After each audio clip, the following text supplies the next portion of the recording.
It was past midnight when David pulled into the old roadside hotel. Rain poured down in sheets, and thunder rolled across the empty parking lot. The sign flickered, Ravenwood Motel.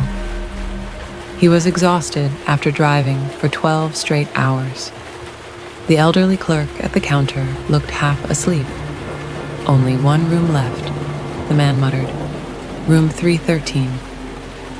David didn't care. He just needed a bed and silence. He took the key, dragging his suitcase through the dim hallway lined with faded wallpaper and buzzing fluorescent lights. Room 313 smelled faintly of mold and perfume. The lights flickered when he turned them on. There was a large mirror opposite the bed and an old rocking chair by the window. As David lay down, thunder echoed again. He was drifting to sleep when he heard the sound of soft humming. A woman's voice, faint but clear, coming from the corner of the room. He sat up instantly. The chair was moving, rocking back and forth slowly. But no one was there. The next morning, sunlight crept through the dusty blinds. David told himself it was just fatigue. But when he looked at the mirror, he froze. There was a handprint on the inside of the glass.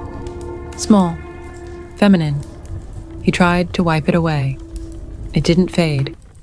Later, at the motel's small cafe, he asked the clerk if someone had stayed in 313 recently.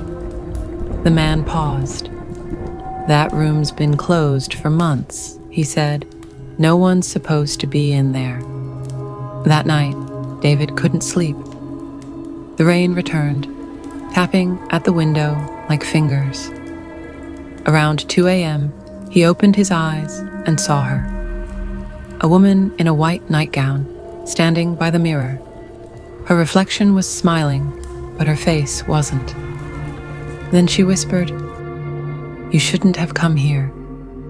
The lights went out. David grabbed his phone, but the screen only showed static.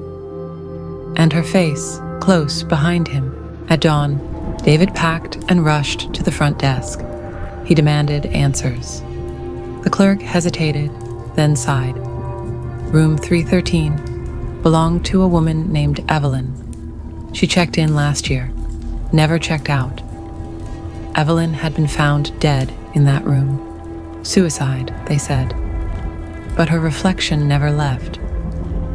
Guests claimed they saw her staring from the mirror, waiting. David's hands trembled. He looked at the motel's guest log. His name was written under hers, in the same handwriting. He decided to leave that evening, but the storm grew violent. The road was flooded.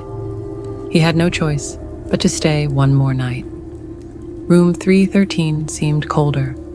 The mirror was fogged up completely, except for one message written across it. "Stay with me." He backed away, heart pounding, then noticed the reflection. Evelyn was behind him again, but this time she was smiling with his face. The lights flickered, and the mirror cracked from inside, revealing something moving beneath the glass. When the morning came, the storm was gone. The motel was silent. The clerk went to check room 313. It was empty. The bed was made. No luggage. But on the mirror, beneath the spiderweb cracks, a new message appeared. Checked in, David Miller. And below it, never checked out.